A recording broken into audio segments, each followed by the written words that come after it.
know the echo's there. It is taken care of. I just fixed it. How is everyone in the Fan2Fan universe? So happy to be back on after last week. Tech problem. It was actually a tech problem we couldn't figure out, that we couldn't actually fix. Wi-Fi problems in the area from where we filmed. There was nothing we could do. Internet was just screwed up for the entire neighborhood. So we are back tonight, and we're going to have a super-sized version of Fan2Fan just because last week we couldn't be on, so we're just going to do it double.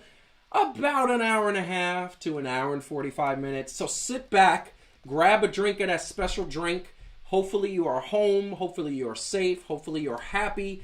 Obviously the world is in turmoil, so what we try to do is bring you some entertainment. We're going to have some serious issues that are happening today in the world. We're also going to have some fun, and there's a couple of cool things that are happening. So first and foremost, we're going to talk about later on, the NBA is coming back. I think they're so close. There's details. There's leading plans. They're going to vote on it this week. We should have an answer on Friday, hopefully. And guess what? The fact is that if we have that answer, it's going to be a great thing. Also, we got my man, Isaac, IBB Boxing, at IBB Boxing. Isaac is going to have an interview with us about some full contact sports, Mike Tyson and Holyfield 2, UFC, and all that good stuff. Also, on top of that, we are going to get into AEW Double or Nothing. I always mess that up. Double or Nothing recap. This was topics that we were going to do last week. They were so good, we had to do it again this week. But this time, we're updating them, and there's some new information, so we'll get to bring it up.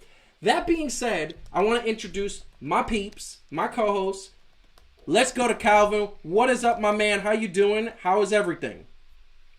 Well, given the state of everything, I'm good. I'm still positive. I'm a little angry, but, it is what it is. But I'm ready to do this show, baby. I'm giving all I got. Double or nothing on this show, baby. Double or nothing. Hey, we should have called this Fan2Fan Double or Nothing. We should have called it Double or Nothing Fan2Fan. And we got Heidi in studio as usual. How you doing? What's up, everybody? And we're going to reiterate this. She's not a White Sox fan. No, I just really can't. I'm really much. tired of hearing it from people. No, I am not a White Sox fan. This is a 1990s Dre hat. Yes, this is Dr. an NWA Dre, hat. NWA. If you have to explain this to people. And this is what I'm going to say. We got my man Marcus in the house. Marcus, do you know Dre? Dr. Dre? I know you know DMX, but do you know Dre? He's going to write nasty stuff. He's going to write nasty stuff. No, me and Marcus, DMX all day. The beginning 2000s was DMX. Dr. Dre was part of that too. So, that being said, let's get into it. And remember, everybody out there, if you haven't hit the like button, if you haven't subscribed, please subscribe. We need more subscribers. There's so many big things that are happening. We're doing some more stuff, more shows, more content. It's coming up. We'll give you more information about that later. Hit the like button. Make sure you tell a friend and hit subscribe if you haven't already. So, let's get a little serious here for a second. I know I had a little bit of fun, but let's get serious. I'm going to say something very bold and shocking. Colin Kaepernick was right. He was 100,000% right. This man, who was a former football player, for those who don't know, and if you don't know, you must be living under a rock. He was 100% right. Former football player who protested, took a knee, protested against police violence. And he was 100% right. He protested peacefully. He protested in a way that every man of color should be proud of, should be a role model, and he did it in a way that was strong, was dedicated, and to this day still doesn't have a job in the NFL because after that protest, because there were thousands, tens of thousands, hundreds of thousands of fans that were upset about the protests, he still doesn't have a job. Now, the people who were upset about the protest, they were upset because of one reason. They just didn't understand the protest. How many people said, oh, he's protesting the military. He doesn't support America. He must be from the Middle East. Oh my God, what is wrong with him? He's not an American citizen. Is he an immigrant? So many ignorant comments that were said at the moment that he protested by taking a knee. And he took a knee to show one thing, not to protest the military, not to protest our orange guy that's in the White House, not to protest any political agenda. He took a knee to protest police brutality. Now, with everything in the events of the last couple of weeks, police brutality is at the forefront. And he has come out many times and said, this is what I was protesting about. So much so that he didn't even have to really say it. He just made a comment on Twitter and basically put, that's what I'm talking about. So here's the thing. As we look at this, and we look at the fact that Colin Kaepernick took this knee, and took this knee in a way that was very respectful to the cause. He took this knee at the advice of a friend of his who basically is in the military. Who is in the military and said that taking a knee is the way that he showed respect to his brothers in arms and to anything that he had respect for. Taking a knee was the best way to show respect and protest in a positive light. And Colin Kaepernick did this, and he was ridiculed, as we said. Now, that being said, now his protest is more relevant than ever. With everything that's going on with the protests and everything that is trying to be peaceful in the last couple of days, weeks, the fact of the matter is that now sports is up in the face because it's not here. So athletes are not on the court, athletes are able to comment, and athletes are commenting. There's so many athletes from all walks of life, all races, that totally 100% are on the side of Mr. George Floyd, God rest his soul. The fact of the matter is that what happened a few weeks ago in Minnesota was atrocious, horrible, and should never happen. And it happened at a derelict of duty by the officers involved. Officers that are mimicked throughout the country in so many ways and in so many lights. Unfortunately, there's too many situations of police officers being brutal with people that they are investigating, people of color that they are investigating, and using the stereotypes that are in their mind to approach people in a not so protecting the citizens' way. Now, the fact of the matter is as we talk about the protest, I don't know how many people in sports have protested this issue. We go back to Kobe Bryant, rest in peace, putting on an I Can't Breathe shirt after Eric Gardner being choked to death by a police officer. We go back to LeBron, the entire Lakers team getting approval from Jeannie Buss to do this, doing it the right way, protesting all walks of life. Jeremy Lin in the picture. LeBron James having that same t-shirt on. The biggest name in sports, arguably, saying, I'm on the side against police brutality. And then the 4 banana boat guys, which I love them, LeBron James, Dwayne Wade, Chris Paul, and Carmelo Anthony, at the ESPYs appearing in black suits to protest this very thing. The fact of the matter is that people of color, especially African Americans, have protested in peace, have protested in a way that most people hundreds of years ago, 100 years ago, would be proud and respectful, because that is the way to protest. Now, I will say, fan-to-fan's position, and I can speak for my co-host, is that we don't condone any of the protest violence that are happening. Shouldn't get to that point.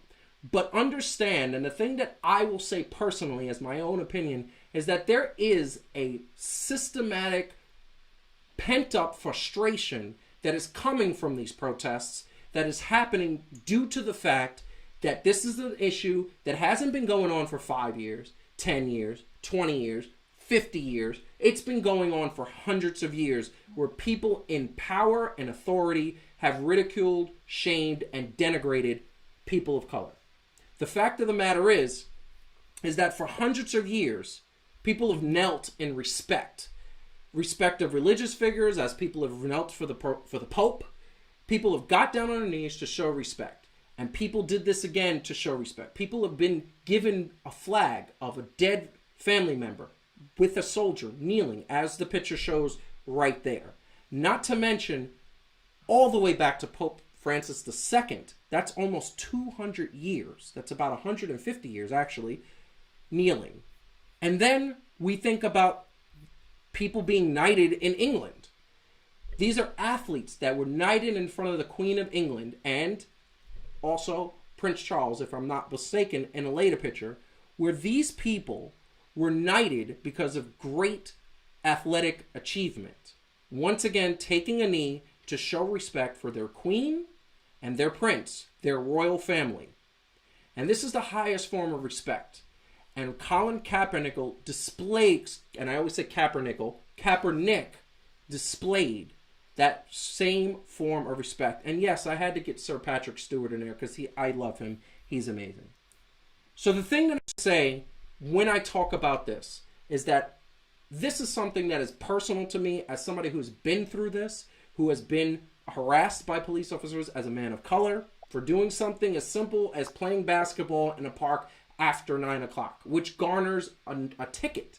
And I accepted that. I even said I will gladly take a ticket. The story is long, and if you follow me at RealJFrancis on social media, you'll get the whole details. Suffice it to say, I didn't get a ticket. So, that being said, the one thing else I will say is, and I'll put this up there very powerfully, because this picture says it all. Why can't we protest peacefully? Well, we tried that many times by different figures, and it still hasn't changed. These things are still happening, and things around the country are reflecting that. That being said, we come back to our hosts. So, I'm going to go to the triple. Calvin, I'm giving you the floor. Let us know and let our audience know what we feel and how we feel. So, I will say, for those of you who don't know, I grew up in Brooklyn. I understand the culture that we go, that we're in and the struggles that we face there. And I will say that it is different, especially than the part of the world that I'm in now, which is in Puyallup, Washington. I was in the Army for 10 years, deployed. So when I speak, right, I'm not an ignorant person or a person that is not aware of one or another side. And I will say that, in the big scope of things, like you said, there's been hundreds of years that have been some form of oppression, for people of color, particularly, the African American here in the United States in that context, where we've traded either slave owners for, Jim Crow laws and other things like that.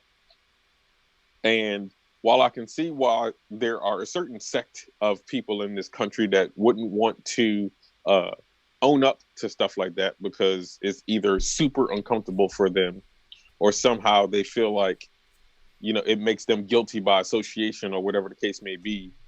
The fact is, things like that happen, and we got to be able to address things like that in order to be able to move forward. So, with that being said, it is very frustrating because I am a person who have never been personally pulled over by the cops. Really, I don't believe.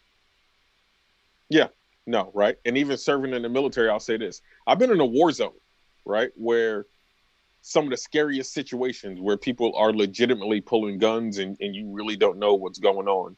And even then, they have rules of engagement and what you're supposed to do and how you respond.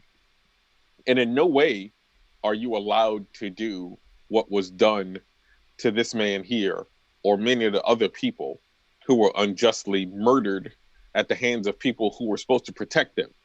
And it is very frustrating. And it's even sometimes more frustrating not to act out in a way that you just want to have rage because, especially when that person looks like you and it comes out and they didn't do anything, because the question is, what can you do that would justify in somebody's head that they have the right to kill you? Yep. Right? If you've been nonviolent in what you've done, even if you've done something wrong, how wrong do you have to be, to have your life taken away?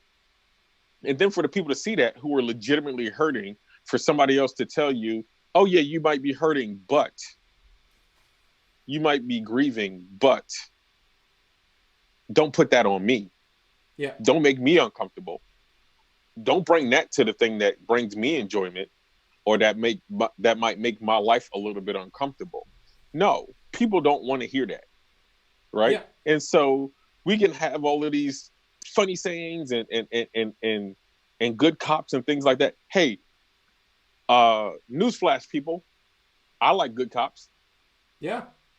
We all do. I'm pretty sure, Joseph, you like good cops. Heidi like good cops. Who doesn't like good cops? Yeah. We're not protesting good cops. Yeah. We're protesting the ones. Yeah. Go ahead. No, I was going to say we're protesting the a-holes that think that they're above the law. That's who we're protesting. Yes. So, and yeah. it is very, y'all know me, look, I'm a pretty calm, even dude, but enough has to be enough, because although I live in an area where I honestly don't think that what happened to George Floyd or Tamir Rice, or don't, make me have the names, because that'll be the whole show, right? Yep. What happened to me right now in the area that I'm in, but I'm not going to lie and say I'm pretty sure that's what George Floyd thought. I'm in Minnesota. Yeah. Right? That stuff ain't going to happen in Minnesota. Yeah. Until it did, right? And so, yeah, it does put you on a state of higher alert. It does give you a sense of panic and fear that nobody wants to have. Yeah. But unfortunately, we do. So. And we do, because it's a history of it. So I bring in Heidi. So, I want to say we made the joke where you represent the section that has been ridiculed somewhat. The white people, and also want to just throw in really quick. Let us not forget that 9 days ago, a bird watcher in Central Park was getting called the cops, like just stuff like that, and that's New York. And you think New York is not part of the Deep South? Yeah. It's not part of. It's New York. It was part of the part that didn't have slavery. By the way. Oh no. It was just there. So yeah, I leave the floor to you. I wanted to say, from what Calvin had said, I think there's no denying, right, if you're at all rational, that like my life in this country, growing up here and living here as an adult, is made easier by the fact that I'm white. My life is made easier by the fact that I'm straight. My life is made easier by the fact that I think the gender assigned to me at birth is the gender that I am. It's easier because I'm a native English speaker. It's easier because I was born a citizen, right? Yeah. And I think that what happens is that people who have things a bit easier because of basically accidents of birth, often feel like if we admit that, Calvin, you laughed when I said this, I think a couple of weeks ago. I made there's this old joke, you thought you hit a triple, but you were actually just born on third. That we, that there's a sense, I think, like a deep-rooted sense for a lot of, and that's what's so disappointing about the whole dialogue, is that if people in power who've had it better admit that it's true that they've had it better by a total accident of the color of their skin or other aspects of their identity, then it takes something away from them, right? It's they thought they hit a triple, but it turns out they were just born on third. And I think we have to reject that idea. Those of us who have had it easier, that somehow we lose by admitting that we've had it easier, that somehow that takes something away from us, because it's treating it like it's a zero-sum game and there have to be winners and losers. And so if we admit that the odds have been stacked against you, then it takes something away from us. And I don't think that needs to be true.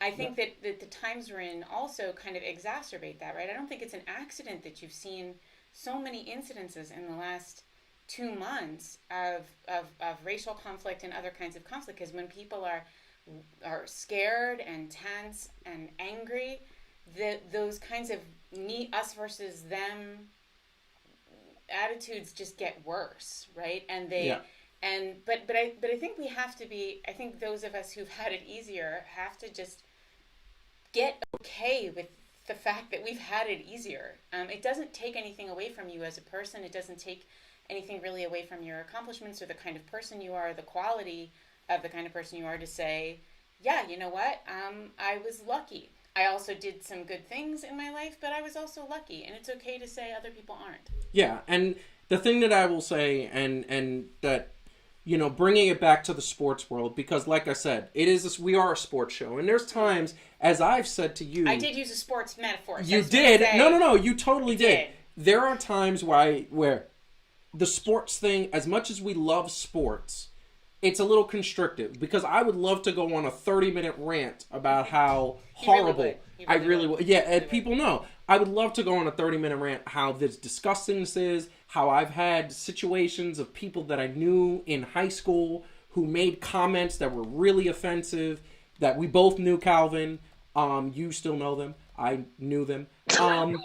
And people who I actually like and think they're decent people who made comments recently, and I'm still friends with them on Facebook, that there is a lack of education about this particular topic. There are some people of the Caucasian persuasion that believe there is not a problem in this country with law enforcement and believe that this is a new problem. And when you hear that, it's kind of like, are you hiding under a rock? Like, I think Will Smith said it best. It's been going on for 100 years. We're just filming it now. Mm-hmm.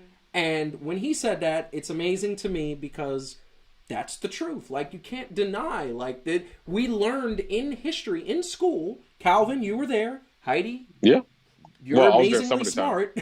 You paid attention. She paid attention more in school than any of us. So, we learned about the 50s where if you were a black man, a person of African American descent, you might be lynched just for walking down the street.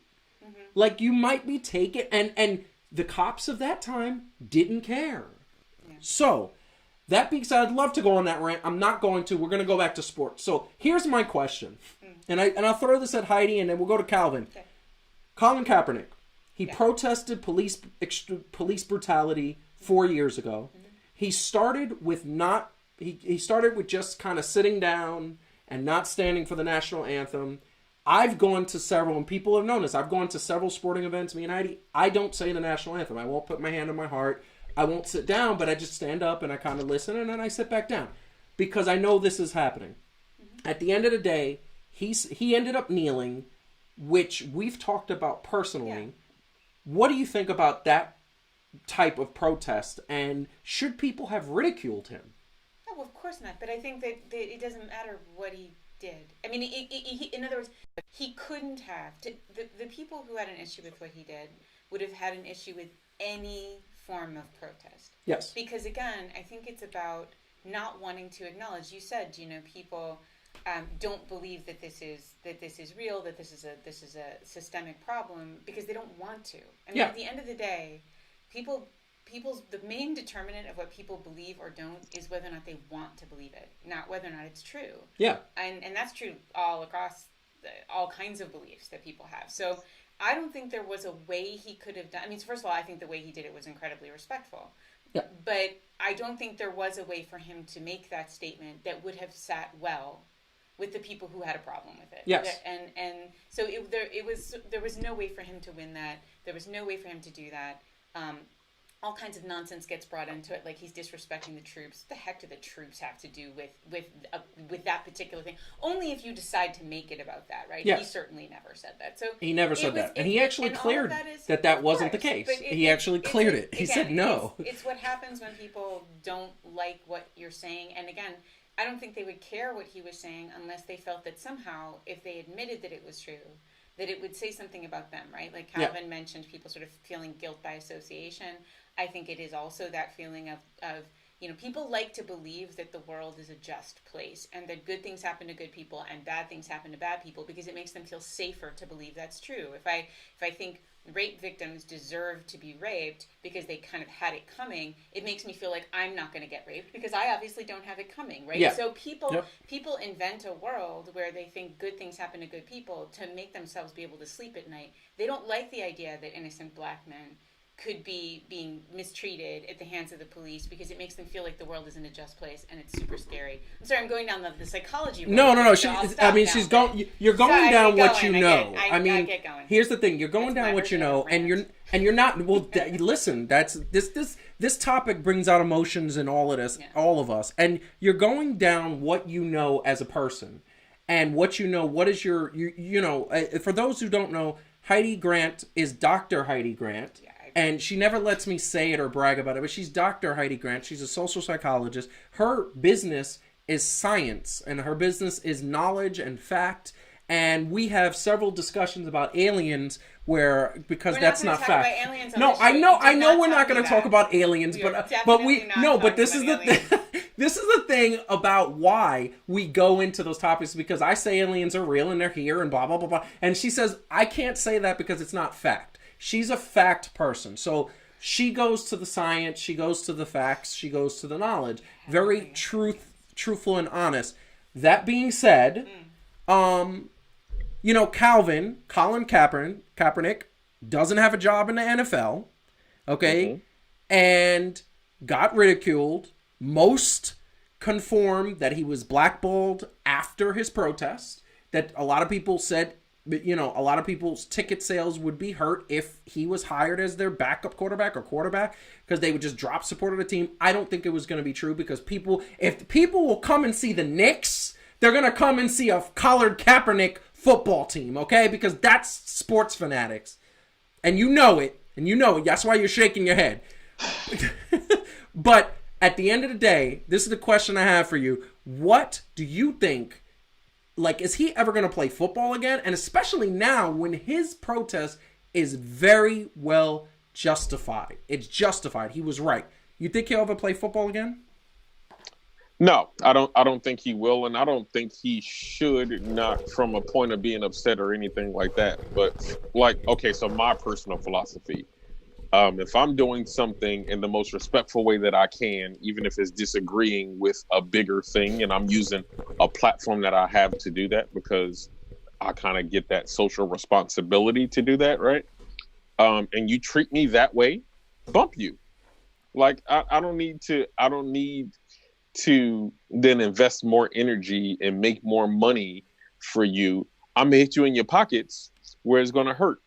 So, lose your revenue, NFL, and whatever team would have had, because you're so scared that you're going to upset some fickle fans and things like that. And I will say this, here's the deal. Life needs to be valued before it's lost.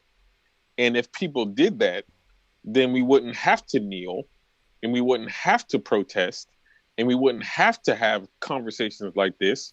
And we can go on just talking about why the Knicks are so trash in general. Yes, because they are trash. They're complete trash.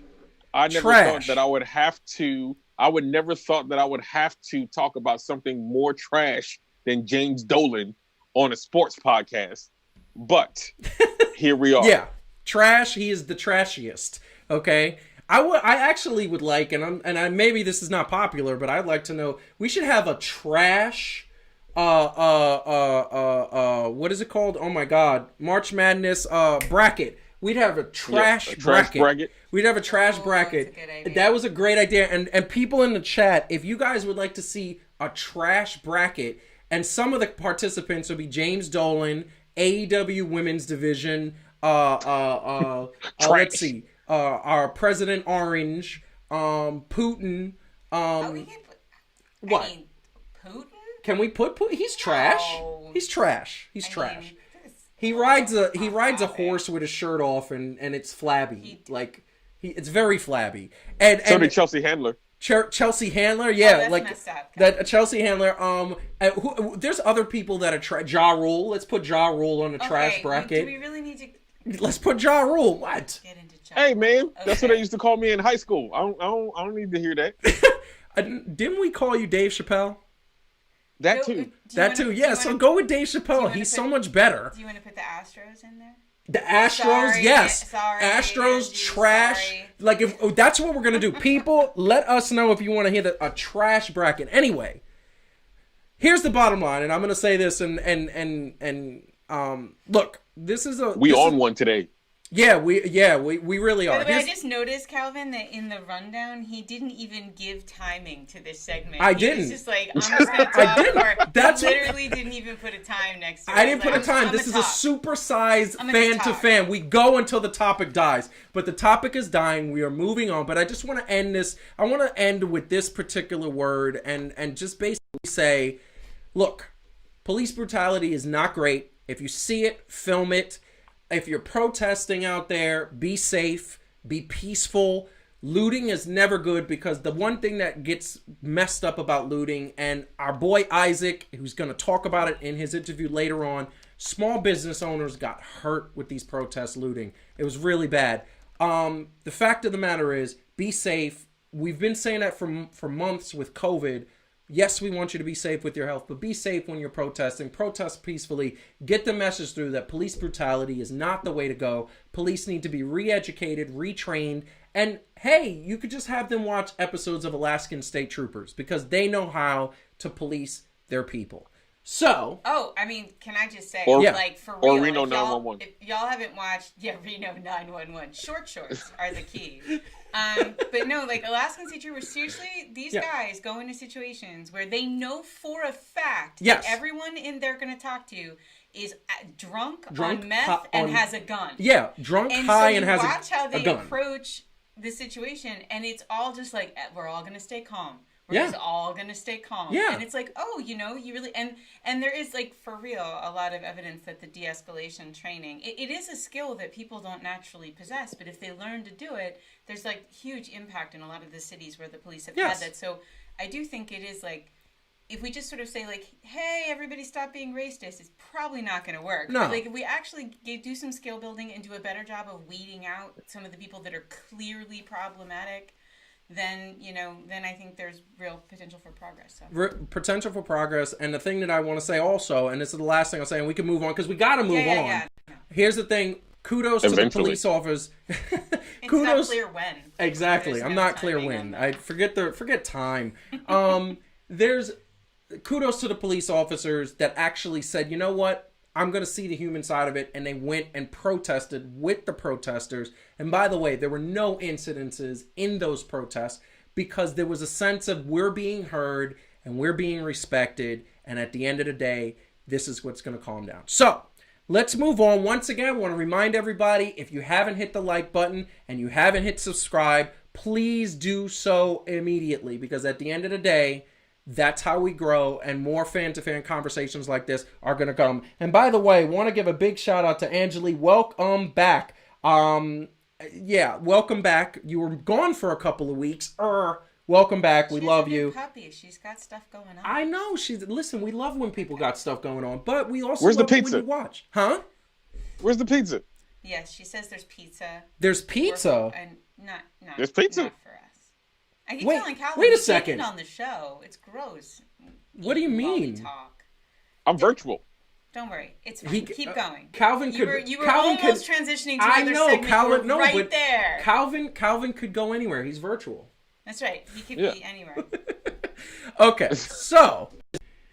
Yes, so moving on. The next thing we want to talk about, and next thing that is talkable, that we were going to hit on last week, but we didn't get a chance because of the technical problems. Love it that everything is working beautifully this week, is on May 23rd, that was about 2 weeks ago, AEW Double or Nothing, the pay-per-view. I think it was one of the best pay-per-views that I have seen in a long time. And basically, we want to talk about it. So let's get into it. AEW, let's talk about Double or Nothing. I can never say it right. I know. My God. It's between that and Pumpernickel. I say it every time. If I hope one day to meet Colin Kaepernick, and I want to say his name wrong, and I'm going to say I'm so sorry. Like I hack names. It's so bad, and I apologize to everybody's name who I'm going to hack. So Double or Nothing happened. It was an amazing pay-per-view. As you could see in the advertisement, a few familiar faces, including Iron Mike Tyson, one of the most infamous people in the history of mankind, I think. I think that guy is known everywhere. An amazing pay-per-view. It was absolutely crazy. Absolutely and watching just amazing times. And we saw the first ever TNT championship, which was amazing. Cody Rhodes taking on Lance Archer. Cody Rhodes being given the championship by Mike Tyson. The belt was handed to him. The TNT championship, more of a mid-card belt. However, you know, he's very happy. He has a belt. Cody Rhodes deserves it. He is a champion. Without AEW, without him, there would be no AEW. And we saw this, and it was amazing. So What do you think? We'll go into it first and say, first of all, we want to just put this up there. This is the current TNT Championship, the way it is, and this is how it's going to look in the coming weeks once COVID is over, because the belt committee is going to redesign it. So this is what I have to say. First of all, for the people in the chat, if you're watching, feel free to let us know which belt design you like, the gold or the silver. I personally like the silver, although it looks like the Raw Tag Team Championships, which is kind of like, But I do like the silver. The silver's cooler on the red. That being said, Calvin, what'd you think of the Cody Rhodes, Lance Archer match? Did it live up to the hype? Did you like the fact that he won? Give us your take. Yeah, no, I really did like it. I enjoyed the match. It was a little weird to me that when Jake Roberts left, he looked a little bit weaker, like he didn't know what he was doing. But I mean, other than that, like for the majority of the match, I like the way it was booked. I don't think he looked like super weak or anything else like that. It was just, it had like a different feel, right? Like once they kicked Jake from the ring, and then he looked like he was just totally lost. And I was like, I mean, that wasn't usually the dynamic that they had there. You know what I mean? But good match overall. I liked it. I like the fact that Cody won. Look, I'm an American Nightmare fan, so you know. No doubt. I want to say, and I'm going to save the best for last. I'm going to leave Heidi to go last. This is what I'm going to say. I like the fact that Cody got a belt. He can't get the heavyweight title, although they will work that into the storyline, that eventually he will get it, and it'll be a long journey. I'm sure it'll be an amazing montage of Cody couldn't get the belt for years, and now he has his big moment. That's going to happen. But the fact that he has the belt is amazing, and this past week on Dynamite started an open challenge every week. He's going to defend a belt. That's amazing. I think it was a good match, not the best, and we're going to get into that. It was a great. I mean, it was a great match. By the way, Calvin, I don't know if you saw, but it was kind of hilarious that the first two times they cut to Mike Tyson when he was sitting on the side. Oh, Mike Tyson was high. He was going to be on camera, and he like actually yawned. He yawned one and time. And then like the third stretched. time he comes back, he's like super enthusiastic and like yelling and screaming. I'm like, oh, someone gave Mike some direction. Yeah, they gave him some direction. He looked so high, which is fine, but he looked so high. Yeah, then he had a good time and he perked up. But I'll tell you the only thing to say. So it was a great match. It was really, really good. Lots of like jaw dropping moments. The only thing that I will say, the only thing that I'm not happy about is I have felt like when you watch WWE, you know 99% of the time who's gonna win anything. Like you just know. Like it's if you've predictable. been watching it for a while, it's super predictable. I have loved that AEW is not that. I'd say almost every other match that night in Double or Nothing, I wasn't actually sure who was going to win. Yes. Except for this one. And the only thing that's disappointing about the TNT belt to me is that when they did those initial brackets, right, of all the different match that were leading up to this one match. The tournament, yes, for those who don't know the tournament. And Lance Archer, there's a tournament that led up to it. Not only did we know that Cody was going to win, but we also knew every match in the tournament was going to lead to Cody versus Lance. I mean, we called it when we saw the original brackets, right? So I don't love that it was actually, like, the whole tournament was really predictable and that, like, really was pretty clear who was going to win. I will say all the matches were really good. Yeah. And so, like, already that's still better than most WWE stuff. But, like, I have enjoyed that AEW is unpredictable. I would say for the other matches that night, I honestly didn't know. Yeah, nobody knew. And I was wrong a bunch, which I enjoy. And which was a great thing. Calvin, what'd you say? Speaking of tournaments, and I believe it was WrestleMania 4, correct? When they had the tournament that was going to be for the belt. I believe so, yes. Yes. I would have liked to seen it like that. Not necessarily saying that Cody and Lance Archer should have never fought, but remember when they had Hulk Hogan and Andre the Giant meet in like what would have been the semifinals or whatever the case may be, which by all rights should have been like the main event because it was their main event of last WrestleMania. But when both of them got counted out, it led the way for the surprise for like Macho Man to get the belt. Like, you know what I mean? Like stuff like that. Stuff like that. When you say that, I didn't even think about like the entirety of it. But when I look back on it, I would have liked for them to kind of like threw a wrench in there like that, right? Like Yes. you would have saw the bracket and been like, oh, I know what's going to happen. And then you see it and you're like, okay, well, Cody and Lance Archer are fighting earlier. So that means you can still have the feud. Yep. And not let the whole tournament be put around that. But yeah. The one thing I said I would have booked it. I don't have a problem with the way they booked it and the way they told the storyline. My thing that I would have said I would have done differently is I would have had Cody and Lance Archer meet in the semifinals, battle to a DQ, and then have it end up being a triple threat match with the brothers? With the brothers versus Lance Archer. That could have been cool. And to a point where you say, oh, the brothers are going to clearly work together, except that a lot of people don't notice that they are half brothers. Mm-hmm. They just share Dusty Rhodes as the father. They got two different mothers. So at the end of the day, maybe they do a little bit of that. Interesting, honestly. And because Dustin Rhodes and Cody Rhodes had one of the best matches of 2019, which left Cody won, but left Dustin in a bloody heap. Like, he was just bloody. His entire face was bloody. So, next match. This was a good one. It was the Casino Ladder match, a.k.a. Money in the Bank Part 2.0. I'm just going to go there. And what we saw, and a lot of people don't understand, is we saw, to me, one of the most amazing moments in Darby Allin jumping off the ladder with his skateboard. He could have killed somebody, but the person got out of the way. But then a surprise entrant won. I called it that the surprise entrant went. Ed just had the wrong surprise entrant. Yeah, we didn't get this. Didn't get that. Brian Cage was flanked by Taz, one of my all-time favorite wrestlers, won that contract to compete for the AEW Heavyweight Championship, which he has which we'll get to in a second. And bottom line is, this beast, this guy is in AEW, Brian Cage. Yeah, so what did you think of Brian Cage? Like, because you didn't have too much exposure. No, I don't. But I didn't really know him. I know Taz is. But I mean, he seems fine. He has funny facial hair, but I mean, that's what happens a lot in wrestling. He has the Wolverine cut. It's not a good look. I mean, I like Wolverine, but no one wants that on your face. I wish I could do it, but I can't. Oh God, I'm so glad you can't do it. Let me just say that. So no, I mean, it was good. The ladder match itself was good. Fun fact for you viewers at home. Yeah. If you're thinking, AEW copied off of WWE. No, they didn't. That's just me teasing them. So, well, sort of, right? But the origin of the ladder match, goes back to Bret Hart and bringing that in from what was it, Stampede Wrestling? Stampede Wrestling, which is his father's promotion.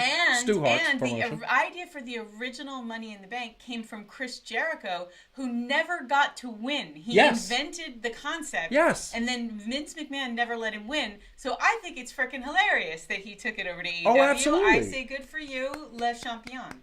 Le Champion is amazing. And Le Champion, we're going to try to get Le Champion to watch Fan to Fan, because I really want a little bit of the bubbly to be one of our sponsors. Like, I do want that. Or that would be a dream come true. You could just get free bubbly. Well, it actually tastes very good. We got a commercial that we filmed just because we want to show him, because I love that. But, yes, you're absolutely right. It was good. The bottom line is, I thought it was good. I thought it was, in a lot of ways, not nearly as good as Cody Rhodes versus Lance Armstrong. I didn't think it was. I thought Lance Armstrong. Oh my God, the biker! The biker is wrestling now. Lack of testicles and all. Lance Archer. Oh my God. Lance Armstrong. It's a redemption tour for him. It's a redemption. He's just kicking people in the balls. TNT stands for testicle, no testicle. If that Gronk guy can ass up WWE, I'm so glad he's gone. I'm so glad he's gone. But anyway, continue. The Brody Lee and John Moxley match. We're getting to that. I'm just saying, it was really good. It was actually probably my fifth favorite match that night. Okay. Because that's how good the event was. It was so great. Calvin, what do you think? About Brian Cage? Brian Cage and the Casino Ladder match, go. So I actually like Brian Cage because I watched him on Impact Wrestling. That was when Impact wasn't trash. That's another one who has to be in the bracket. Impact Wrestling. Not TNA, but Impact Wrestling, because the impact on that is trash. It's trash. Yes, I did like him on in Impact.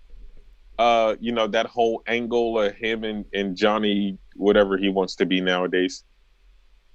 And watch that, but I will not forget that his last match in Impact Wrestling was him losing to Tessa Blanchard. Yeah, he lost that big dude. And just to put this in perspective for those out there, that big dude who we're literally showing on the thing with the Wolverine mullet, the beard, lost. He was the one that lost to the first ever women heavyweight champion. Oh, he looked like more of a dirtbag when he was there, didn't he? He had a different look. He had a different look, but he was supposed to be like a douche. He was supposed to be like one of those bodybuilder guys. I remember seeing him. But they actually had it. She was a face and he was a face when they left, and it was a face versus face at Bound for Glory, and she lost it, and she beat him for it. But dude is like 320 pounds of pure muscle. Yeah, the match itself, it was a lot better than you would think, because I mean, you get all of those entrants. Yeah, you got the ladders. I'm pretty sure most people are thinking Money in the Bank. Yeah, but I mean, yeah, you can't have something so original in 2020, right? Like when you start to talk about ladders and things like that. So I like the fact that they made it their own. Of course, there was lots of spots to be had. I kind of wanted. Just in watching the match and everything, I wanted Darby Allin to win because I like the coffin drop. I mean, he deserved it. I mean, yeah. But there's a lot of people there that could have won, and it would have been cool. But yeah, I mean, Brian Cage winning, we'll see how that goes, because I guess they're trying to book him as this monster, and with Taz, I guess he's going to be a little heelish. I'm glad. Right? I'm glad. I think so. Brian Cage, to me, when he was in Impact Wrestling, was a little boring. I was never a fan, never showed up. I watched a couple of matches. I thought he was a good wrestler, just had no character. It is literally the Brock Lesnar formula. It's literally, and they had memes all over the place where Taz is like in 20 years is going to be just as fat as Paul Heyman, and Brock Lesnar is gigantic. He's a beast. And listen, Brock Lesnar can speak, because in order to get to WWE main roster, you have to be able to cut a promo. But he's not the best promo cutter. I don't even think he reaches the top 100. Brock Lesnar? Yeah, like he's not a good he barely promo. Talks. No, well, when he talks, it's okay. It's just horrible. He's too busy bouncing. He's too busy bouncing, exactly. Brian Cage is that same elk that, like, I was never sold on the promo. So you have Taz, who to me, Taz was one of the best promo artists. I think he's top 20. And now in ECW, and those who know ECW, if you're watching and you know ECW, put ECW in the chat. Like, seriously. I know this people, Marcus, I know if you're still watching ECW, you are a huge fan of ECW. Here's the bottom line. Taz with Brian Cage is the formula that makes this work against Jon Moxley, which has been announced, because as we move on, the winner of this match, Jon Moxley, Brody Lee, this I thought was the third best match of the night. I thought, that's my opinion. And Jon Moxley, and it was such an amazing match where we saw things happening left and right and just so many things. I think these guys have such good chemistry in their matches. A lot of blood, a lot of brutality. Mr. Harper and Mr. Ambrose, a.k.a. Moxley and Lee, these dudes did it. And it was a great match filled with violence or brutality. If you like the old wrestling, this was the match for you. And eventually saw Jon Moxley win with a nice little FU to say peace out. So next up for Mr. Moxley is Brian Cage. So, Calvin, what'd you think of this match? Because you had brutality, you had the slam through the table, which we could not find a picture for. Like, we couldn't, we looked everywhere. Yeah. But what'd you think of this match? You know why I like this match? It's because this is probably like the 15th, 16th time, and I could be lowballing that number, that these two guys have fought each other in a wrestling match in general, right?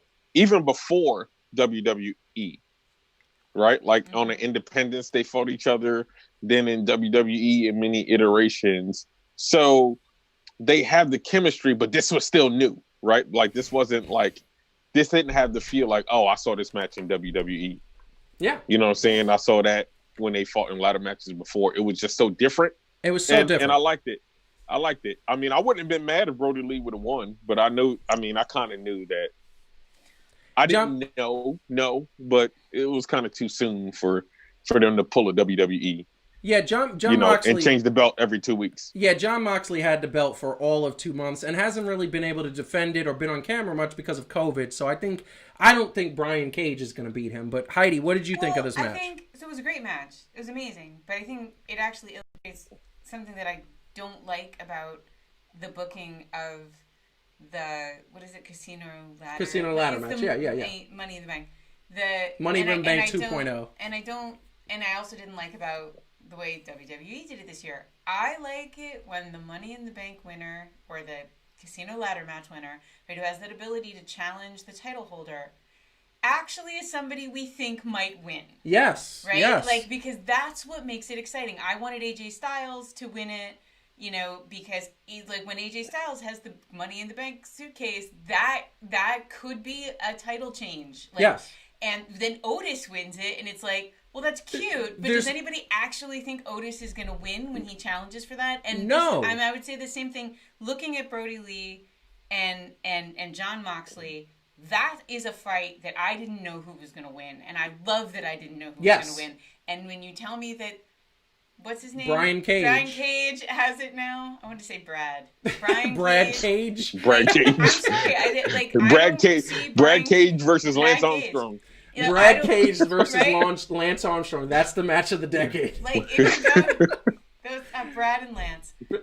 By the way, Lance Armstrong should be on the trash bracket as well. He can be on the trash bracket permanently. But I just don't see him winning, and I hate that I don't. I just know that that's a throwaway match, and it's going to be a good match, I'm sure. Now, Moxley's going to win. If it wasn't Kenny Omega or Hangman Page or Matt Hardy or Jericho or I don't know, somebody else, it's just hard to believe. So those are the contenders. I'm gonna go against both of you. You know why I think there's a chance that Brian Cage can win? Because of Taz.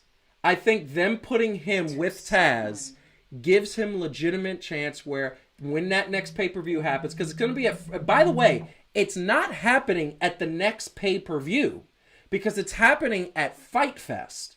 They don't have a to-be-determined...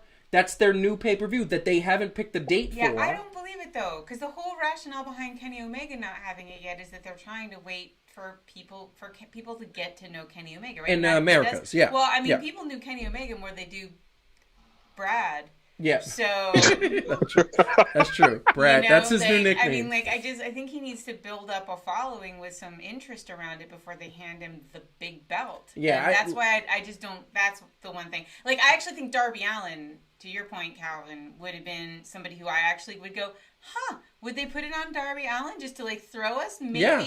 Because he's very popular and, he's a great wrestler. So. I think so. I mean, I think before... Listen, I'm going to go with you and say that Brian Cage is probably not going to win, but I do say Taz throws a monkey wrench where I'm a little 60-40, whereas otherwise I'd be 60-40 the other way.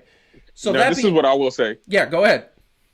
First of all, yes, because Taz's line that he gave to Brian Page, right?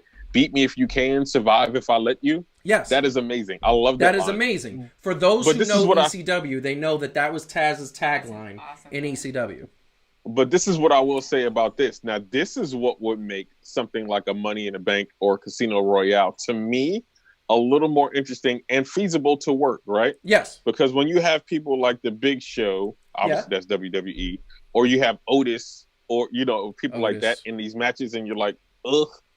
What if you made that match a title shot for any belt they wanted to? So now you can add people in, right? And it's not necessarily for the heavyweight belt. Yeah. But now you have more intrigue as to who could win because, hey, you can win that and get the TNT title, right? And make it for... Listen, I totally agree. The problem is, and that would make it wider, and you could have... I don't know. You could have Kofi win it, and now the New Day could challenge for a tag team belt, which they have anyway. So, why would you do that? I agree that it gives a little bit more suspense.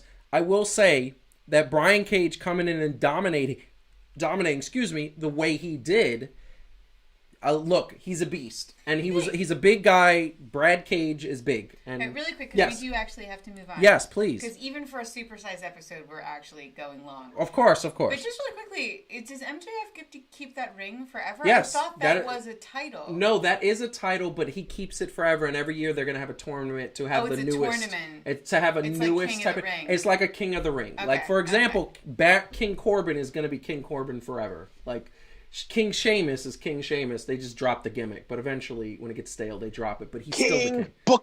King Booker. Yes. King Booker. I love it. So, moving on to the next match, who I thought was a great match, the Stadium Stampede match, which I thought was, first of all, ridiculous. They were fighting, and those who don't know, these guys were fighting in the Jacksonville Jaguars football stadium. The Inner Circle, led by Chris Jericho, came in with football gear. And they were ready. They were so ready. This was the ring in the middle of the field. So many things happened, including Nick Jackson suplexing Sammy Guevara all the way from one end of the field to the next. Matt Jackson doing a somersault off the goalpost and taking out 3 dudes, including his brother. And then we had Jake Hager and Diamond, I was about to say Diamond Dallas Page, Adam Page fighting in a bar. And then Sammy Guevara running from the stadium golf court. It was fantastic. Poor Sammy Guevara. But the Elite won with the led by Matt Hardy. And it was a great match. So Calvin, it was so good. Calvin, what do you think about the Stadium Stampede match? You know what? I loved it. I love the fact that they mixed so many different elements in there. They did. It was so original. I know. I was kind of hoping, honestly, that the Inner Circle would win. No shade, but I love the Inner Circle. Them kind of my boys. Yeah. You know what I mean? Keep that momentum. But no, it was a really good match. I love the way they split it up.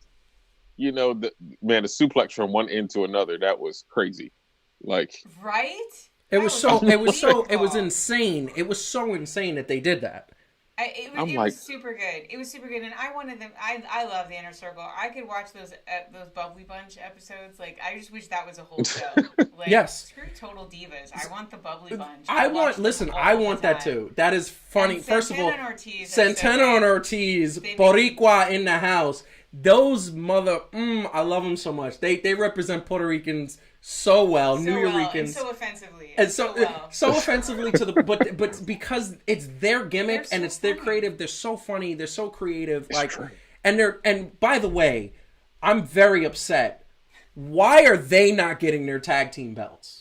I think they deserve it more than the Young Bucks. They're really busy with doing Inner Circle stuff. So I'm sure they will, right? But like the Inner Circle gives them like a platform to do all kinds of crazy stuff. They've got It does, and the thing is, for those who don't know, one of the inside sort of bits that I came across is that technically speaking, right now the Inner Circle, after Jericho lost the belt, was supposed to be taking time off because Jericho was supposed to be on tour with Fozzy.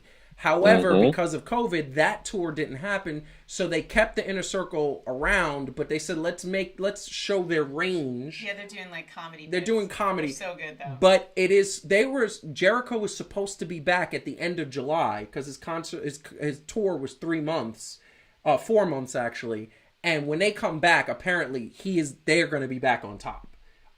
So that's going to be interesting. Calvin, what do you think? Stampede match, and obviously the one question I have for you, and then we got to move on because I think I'm saving the best for last, in my opinion.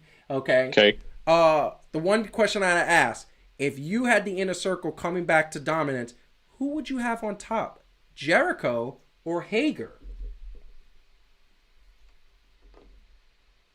Sammy Guevara. See, this is what he does every single time. He gets me upset. He gets me upset because I give him A or B, and he pulls C out of his behind. Well, at least he didn't say A and B. That makes you real Option mad. C. Option C, baby. Option C. Listen, I love Sammy Guevara, so I'm not even mad at you for that answer. That boy took a beating at that stadium thing. I can't believe he's not dead. I want to say, and at the Festival of Friends 2.0 on Dynamite that happened this week. Yeah, that was great. He was hilarious with the crutches, and then they gave him the cart. He takes a beating like James T. Kirk. He does. He's always getting his ass handed to him. Look, And everything. but this is why I say that, though. This is why I honestly say that, because I feel like if you have him in there, he's going to be unlikely to the competition that he would have. But then when you got the inner circle helping, and I'm not saying making one of those champions where he never wins on his own. Yes. Right? Like Sami Zayn. But, yeah, right. But you can have it to where it starts to build up his credit within the group, gets him to be a bigger name, catapults him like it did one Randy Orton. Yeah. You know what I'm saying? I think that will work because I like the way he works as a worker. And there's nothing against Jericho because Jericho, could still work at his age. Hager, I like him. I mean, he's cool. You know, you got that part. But I feel like a person like Sammy would do good with the belt. Yes, I think he would do good with the belt as well. I think they could use another heavyweight guy on Inner Circle too. Yeah, we keep fantasizing that it'll be Kevin Owens. Yeah, we're fantasizing that Kevin Owens is going to get tired of WWE and he's going to join. He's going to join the Inner Circle, and then we're going to have Festival of Friends where he betrays Jericho and takes over. Yes, we're going into what I thought was, and this is unfortunately something that we're going to get into in a second, but we're going into what I thought was the best night of the match of the night, which was the women's match between Nyla Rose and Hikaru Shida. Oh my God, I knocked that one. Hikaru Shida won her very first AEW Women's Championship. This match was, I thought it was fantastic, and deserved it, and such good wrestling, such good just. They knew the around. There was she won it by taking a kendo stick to Nyla Rose's head. It was amazing. So Calvin, knowing that the women's division is, as we say most of the time, trash, what did you think of this match? Well, this definitely was not trash. If they should have called this Rose versus whatever, from trash to treasure. That's what they should have called it, because this one was hot. Yeah. I thought it was going to be hot garbage, but it ended up being hot. This is hot. Listen to me, and I'm going to tell you right now, and I was shocked. I needed this. I needed this because I had I had a whole thing ready to go about if they screwed this up, if the women's matches were not good on this pay-per-view. I had this whole thing like I was going to tear into them. So one thing I got to put out there, and I'm going to go to my camera for 1 second. AEW, keep those women's matches prominent. I want to see Shida, Statlander. I want to see Nyla Rose. And I feel like there's one or two other people. Penelope Ford had a couple good matches. I want to see that. And while Britt Baker is rehabbing, get that woman some wrestling lessons so her promo skills can be matched by her wrestling skills. Because right now, promo skills are up here. Wrestling skills are down here. She's too much dentist practice. But I will apologize. That was one of the best matches of the night. Heidi, you agree? Oh, no, it was amazing. We were, blown away. And, then we weren't the next night. Because then they decided to throw, garbage at Hikaru Shida. And they threw garbage. It was a terrible fight. And it was a bummer. It's just a bummer that they can't maintain. But I think you're being generous. I think they have 2, maybe 3. Statlander's okay. So, they have 3 good wrestlers. 3 good wrestlers is not enough. No, they got to get more. And they just don't have enough. Can Sasha Banks get upset again so we can get her in AEW? Nice. Can they stop messing her up? Which apparently she's very happy. So, we're going to move on really quick because we are running a bit bescheduled. What were you going to say, Calvin? No. Okay, so it has to do with women. And it's funny because you said this. I watched a little bit of Impact. I don't know why, because apparently I just am a glutton for punishment. And they did a great, I don't know how she's going to actually be, but they did a great promo with Deonna Purrazzo, of all people. Yes, they did. Right? I saw that, actually. Yeah. Right? And so I'm like, if you can get that or something like there are so many people in WWE that are not being utilized. Mm-hmm. So many. From the women. Especially in in NXT. Yep. That AEW can kind of pick from there and get something new and fresh that you don't have to, that you can build up and make your own. Yeah, I wouldn't mind. NXT has a lot of talent. NXT a lot of talent. You know what? I wouldn't mind seeing what's her name, who was with Mandy Rose before, and now she's not. Sonya Deville. Sonya Deville. Let's get Sonya Deville in AEW. I think they'd have a little bit of a fun. I think they'd have some fun. So we're gonna go into a little segment we haven't done in a while. Let's go.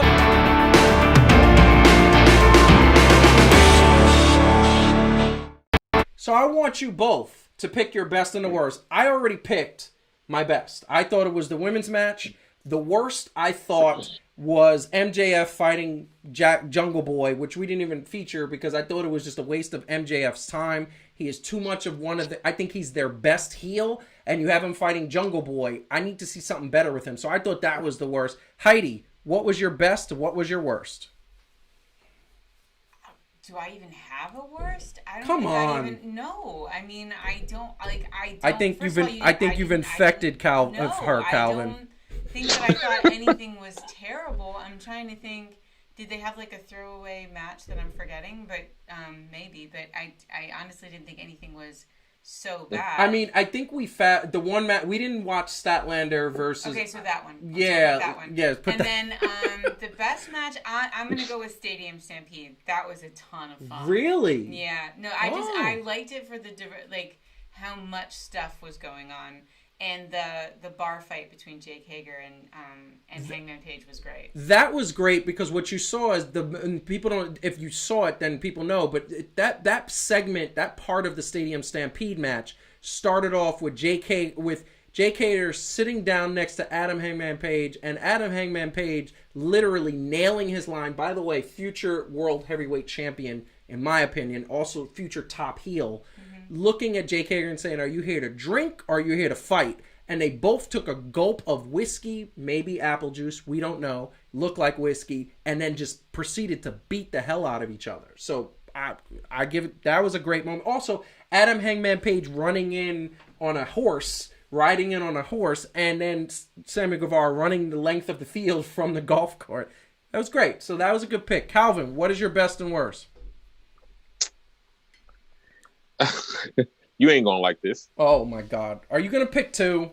If you pick two, come on now.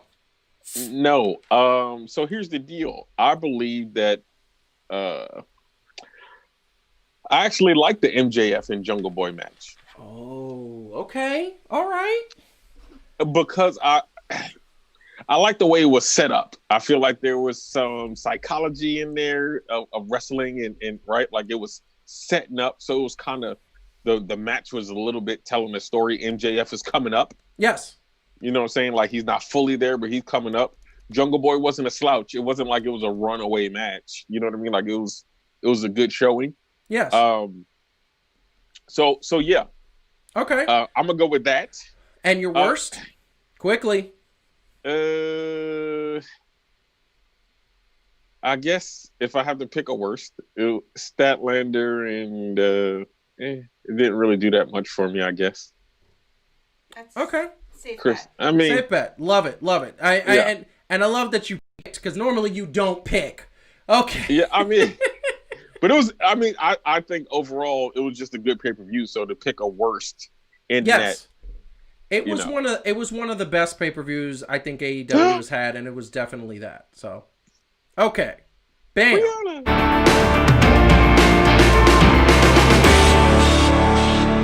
I just realized that Brianna was on the chat. So, yes, Brianna, my daughter, is supporting her dad. She's an awesome, awesome artist, and we believe in her, and her talent is amazing, and I'm going to shout her out. She's probably going to get embarrassed, but at the end of the day, she shouldn't be embarrassed because I'm just proud of her. Here's the thing. Bree, can I buy her some more Barbies?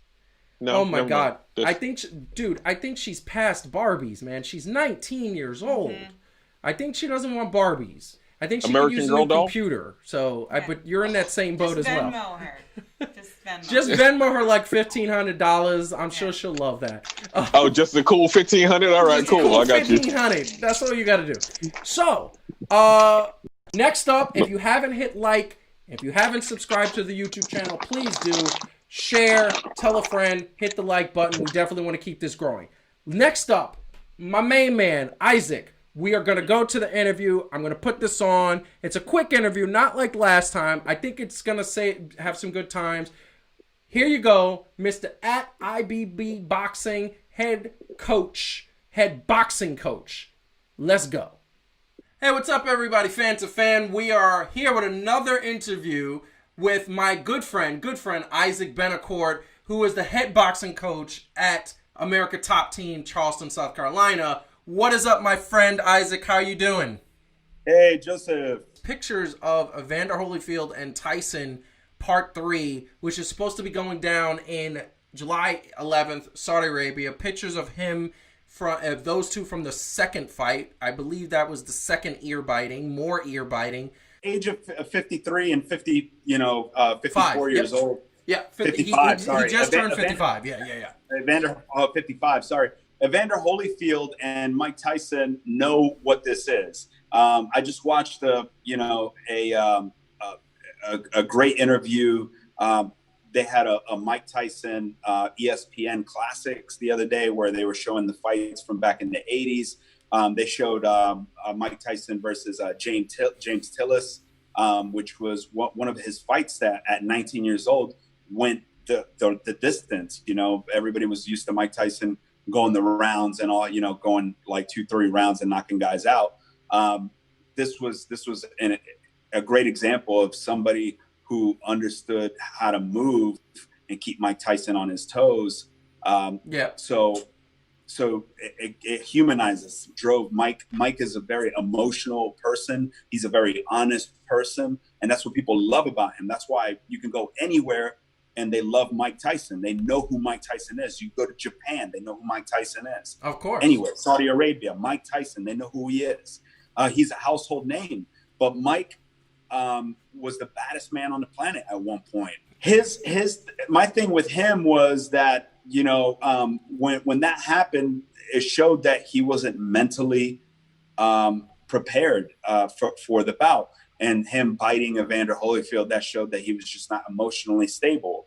Yeah. So this is a time for him, and they've done the commercials where Mike Tyson shows up to Evander Holyfield's door and he's got the ear and he goes, "It's your ear," and part of that.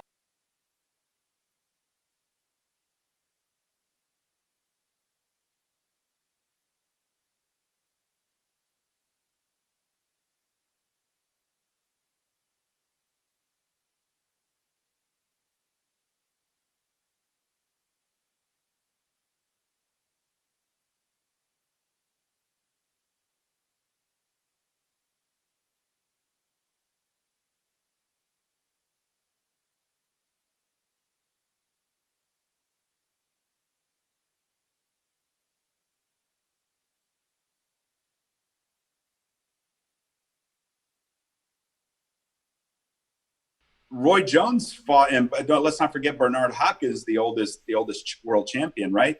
But Roy Jones made this comeback, and Roy Jones, there's something happens, and this as you start to get older. Like me as a coach, I always tell my students, I say to them, look, if you put me in the ring right now, physically, I'm not going to be as dominant, but mentally, I will be more dominant than I was when I was a boxer as a young boy. I go, because there are things that you just didn't acknowledge when you were at that age. Of course, that makes sense. Mike Tyson, he's more mentally aware of himself. He's more, he's more stable. He understands himself and who he is. But we always have to recognize that this is an exhibition fight. We always have to remember that his last couple of fights in early 2000s, in 2003 or 2004, he was not there. He basically gave up on the canvas. He got knocked down a couple times and then he was down, and he said, that's pretty much it for him. Yep. He did not leave on top.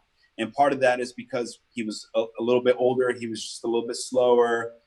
There were things that he wasn't doing. He wasn't with his trainers anymore. He wasn't with Kevin Rooney, but he was with the great Freddie Roach. Yeah. So I think that we always have to remember that in our minds, these historical figures seem to be better, and they seem to be, we don't humanize them. We treat them like deities or hierarchies and people who who are, you know, above all else. And that isn't true. It's a tough thing to say because none of them have been in the limelight for such a long time with boxing. I mean, they still kind of train, but, you know, you got to think Evander Holyfield's when you reach that age, if you're a little bit older, that's a little bit closer to having some physical issues and not being able to move and not having the same stamina. Yeah. And it's, Mike looks killer on the mitts and on the bag right now, but we have to recognize, and I'll tell you right now, as a boxing coach, I've got people who look phenomenal on the mitts. Yep. But they're when the lights turn on and it's time to fight someone, they lose all focus. So do you think that boxing, you know, a lot of people, MMA, I think, is more popular than it's ever been. I think it's growing. Boxing is kind of on the decline. Do you think that boxing is going to be superseded by MMA eventually and soon in the near future? Boxing on a historical level has way more history than the MMA. Of course. I agree with that. But boxing is an international sport. MMA is getting there, but boxing is an international sport. It is a sport that has been around for ages, so it's hard to see where things are going to go at this moment. This is what you were talking about, the parallel worlds of WWE, or as in back in our day, WWF even. But this is the parallel worlds between sports like combat sports and wrestling. Is that these guys develop an alter ego. They develop someone else to carry them into that next stage. And there are guys that have picked up on that. You know what I mean? Yeah. Because they go, oh, Jesus, I need to be either the villain or the hero. Yeah. And I have to play the role. That's true. I agree. So really quick, I want to announce this. May 25th, 225 is official. And this is our segue. And, you know, I love when I get these sort of alerts on while we're recording or something like that. But Henry Cejudo is considered retired and vacated the UFC bantamweight title. So he announced his retirement at UFC 249. In case for those who didn't actually watch it, but he announced his retirement, and he is done, leaving on top probably a pretty dominant fighter. I think he was like, I want to say 5-1 over his last 6 fights, maybe 7-1 over his last 8. Like, he's been pretty dominant. So talk about being that, you know, we just, you know, announced that UFC, that happened, a lot of young people retiring. What is, I mean, do you see that as a trend that's happening now? Like, you know, there's been quite a few people who have done that. So, you know, lower 30s, they're retiring, thinking that they want to do other things. A lot of people have wanted to do WWE or wrestling because they, you know, these worlds do kind of touch on each other, and they definitely go hand in hand. You know, WWE has offered contracts to various people. Most recently, oh my God, I got his name in my head. Fought Brock Lesnar. We'll look it up. We'll bring it up later. Fought Brock Lesnar. But here's my thing. Do you see that being a trend? And would you watch some of these guys in the boxing world go to the WWE, AEW, those things? Floyd Mayweather did it with boxing and wrestling. You know, let's not forget that Floyd also retired at the age of 33 as well, 32, 33. Yep. He retired and he went into wrestling, and he swore that he would never come back. But he came back. Of course. But remember, he punched the Big Show in the face and everything. It was amazing. Yeah. So you have to think that these guys understand what they're doing. Ronda Rousey going, you know what? I'm done. I think I'm done. And I think that there's another world out there for me. And let us not forget that the WWE, WWF, all of that is just as historical and has been around for such a long time. Not as long as boxing has been around, but it's been around for close to that. Yeah, it's been around for a good 70 years, 75, it's 70, been around for a really, really long time. Yeah, and we know that Vince McMahon and like all the WWE family, these guys pay their people really well. Really well. So we had two UFC 249. It was in the time of, obviously, everything that's going on with the pandemic and everything. But they pushed ahead, and we said multiple times on the show not to have these events. They shouldn't be having these events. A small team tested positive of trainers. They were quarantined. Apparently, it's been a week and a half later. We haven't heard anything of any other positives. I believe they're being tested constantly. Do you think Dana White did it right? Or should he have waited? And what did you think about the whole event and, like the safety precaution? And can you learn some lessons in the boxing world of how to do this? I think the one thing that we have to pay attention to is that the fact that, it was not a crowded space. There were only the people that were there were very necessary. They were tested, all this stuff, right? Yep. So Dana did it the right way. Yeah. I don't think that there was much danger into that. Obviously, they were able to quarantine whoever tested positive were immediately removed, and so I they were responsible adults about it, right? Yeah. So I don't see a problem in it because we want to see sport. I mean, there's only so long that you can hold on to athletes. Like I said before, after they start to age, some of these guys are going to start to edge out. And especially not being as busy, right? With gyms closing and all that. So I think that, I see this blueprint working. I can see that we can take that into boxing as well. And I've already gotten several emails from sanctioning bodies and, over at USA Boxing as well, saying that they're looking at ways to try to make this happen, right, as well. That makes sense. It makes total sense. I actually agree. I think that they did a really good job.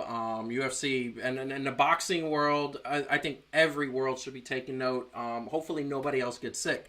Transitioning over, June 6th, we have Amanda Nunes. She is going to step in the ring again. She's going to fight Felicia Spencer, who is 8-1 in her own right.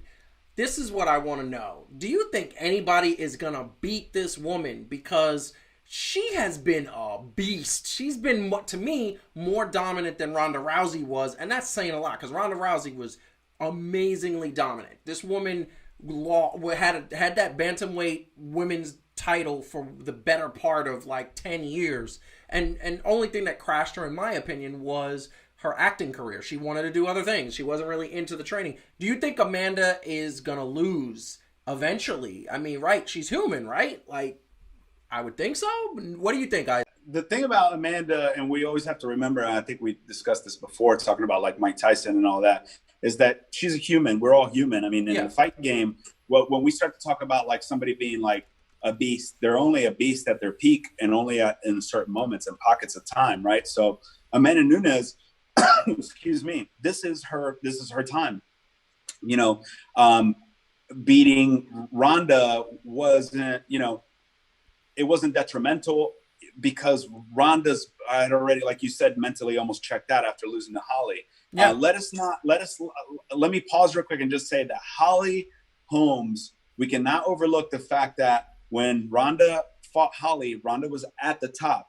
Ronda also did not show Holly any respect at all. That wasn't meant for that to happen because Holly was a very respectful and a very good striker. And she thought that she could strike with her, and she found out quickly that she could not strike with her. Holly has a boxing background. Otto was Mike Tyson's coach, and he trained Floyd Patterson and stuff. But that he was the type of coach that said, look, I'm all about the technique, but you also have to have bad intentions. And Amanda Nunes hits with bad intentions. Yes. She punches long. She punches at the end of the punch. When she throws a right hand, she sets up something behind it, and she does not allow you to break. She does not allow you to run backwards on her. You run backwards on her. If you run on it's going to take somebody with other bad intentions who fights at angles, who understands how to box better than her to take her down. But American Top Team produces some of the best strikers out there and some of the best jiu-jitsu guys out there as well. Amanda Nunes is part of that camp. Hey, what's up, everybody? Fan to Fan. We are here with another. That is Isaac, my boy, my good friend. He has amazing, like just life experience, amazing situations of loving what he does. obviously head boxing coach. He's been in full contact sporting for a while. The full interview is going to be up on the Fan2Fan Execution Entertainment Media YouTube channel in the next day or so. So feel free to check that out and see if there's some cool, funny things that we missed. Because that was the edited version. That was the version just for the sanctity of what we are doing here. That being said, Calvin, throw it to you because I know you wanted to be a part of that interview. It was a last-minute interview. What did you think about what he had to say going into Amanda Nunes, UFC, and Tyson versus Holyfield 3? The floor is yours, my friend. I mean, as always, you know, the coach is coming with that knowledge, and that's what I call him now, the coach, always. But I think he was spot on with everything. You know what I mean? With Tyson and Holyfield, we can't look at what they used to be and think that that's what they're going to be when they come into this match now. They know what it is. The only thing that we have to manage is our expectations of what it should be. You know what I'm saying? They are in their 50s. So, you know, it's like seeing your uncles fight at the family reunion one last time. Really? You know what I mean? It ain't going to be the same thing. I'm just saying it ain't going to be the same thing. It might be my Jack. It might be my uncles that's still jacked, but it's still my uncles, you know what I mean, that's in their 50s. Yeah, I mean, both of them are jacked right now. Both of them looking great, phenomenal shape. Yeah, so, I mean, with that, Nunes, look, he's absolutely right. Look, she got bad intentions. It's going to take somebody else with bad intentions or some green mist maybe, like from Asuka or Tajiri or something like that, spraying her eyes. Yeah, somebody's going to have to cheat because that woman, let me tell you something, I'm going to say this really quick. That woman ain't losing. I don't think that woman's going to lose. I think she's going to retire with the belt because she just says, I beat everybody. I mean, she only has like literally 3 or 4 other women that she has not fought and dominated. She has those 3 or 4 women. After those 3 or 4 women, what is she going to do? Start beating up 19 and 20-year-olds? I just don't think she's going to lose. Yeah, and I think that her next fight is against Tanya Hardin, so she might want to watch out, though. Yeah, I mean, Spencer looks very Tanya Harding-like. So, Heidi, what is your thoughts on that? I don't know that I have any thoughts on the ladies. I mean, I think the Tyson and Holyfield thing, I think it's pretty cool. I think if they can manage to I think, you know, like Isaac was talking about, it's the endurance piece. Yeah. Like, they'll probably be pretty well matched. Mm-hmm. And so it's not going to look like it used to. And if they can hang in there... We don't want to see it look like it used to. It was ear biting. Not that part. But like, if they can hang they in bit there for ears a while, off. I think people will really enjoy it. Yeah. I think the only thing that's going to be disappointing to people is if one of them is you know, and it's probably not Tyson, right? So the only thing that's going to be disappointing to people is if Evander Holyfield can't hang in there with Tyson, or if they both just get real tired real fast. Yes. But if they can hang in there, that they go a little bit slower, that they don't hit quite as hard, is probably okay with people. Like, yes. The nostalgia of it. It's like watching Undertaker fight. Like, the nostalgia factor is so awesome. It's okay that he doesn't fight the way he did 20 years ago. Like, it's true. He's still a badass. You know? He's true. It's true. And and look, it's I want to see it. I don't know if I want to pay $80 for it if it's that much. I don't think I want to do that, but I would like to see it. Like, watch it illegally, just to be clear. Hey, I'll tell you what, I'll pay $80 to see. Yes. It should be a handicap match. Mike Tyson and Evander Holyfield versus Father Time, because he looked like he'd been whipping their ass for a hot minute. Ha ha ha ha! I mean, a 4-way dance. We have Michael Jordan, Mike Tyson versus Evander Holyfield and Lance Armstrong. There you go. What's George Foreman doing? And what's George Foreman? He's selling grills. He's still making grills. He looks the same. He looks the same. I mean, I know that, black don't crack. I know that is thing, George Foreman is the definition of black don't crack. He's going to be he looks phenomenal. Georges, his sons, yeah. all the Georges are going to look like him. It's going to be like a whole group of Georges that all look the same age. That just never get past like 50. That man has what, 8 sons, all named George? Yeah. Too bad his daughter going to look like him too. Yeah, that's unfortunate when that happens, isn't it? I didn't say that. That was Calvin that said that. I just want to say. All right, we're good. Okay, so we're moving on. So once again, follow Isaac at Ibboxing. He is also the head boxing coach at American Team Charleston, South Carolina. He is definitely there. Follow him. Get all the information. He has something else that he's going to talk about in our uncensored interview that he is working on. It is basically virtual boxing training, and he's going to have information on that in the uncensored. Follow him. There's more information to come. So, once again, this is the supersized version of Fan to Fan, but we are getting to the last segment. If you haven't hit the like button, please hit the like button. Subscribe to the channel if you haven't yet, because more content like this, more discussion like this coming at you every Wednesday at 10 p.m. And really quick, before we get into the last segment, want to give a promo because we have some updated news on Heidi's new show that is going to be happening. What's the date that we decided on? Why do you spring things like this on me? Because I like surprises. You do. I think we decided on June 23rd. June 23rd. Oh, no, wait. June 30th. That's what June it was. 30th is Tuesday. The last Tuesday of June 30th is going to be Heidi's new show called 3 Things to Do. It is going to be 3 Things to Do. And what is it about, really quick?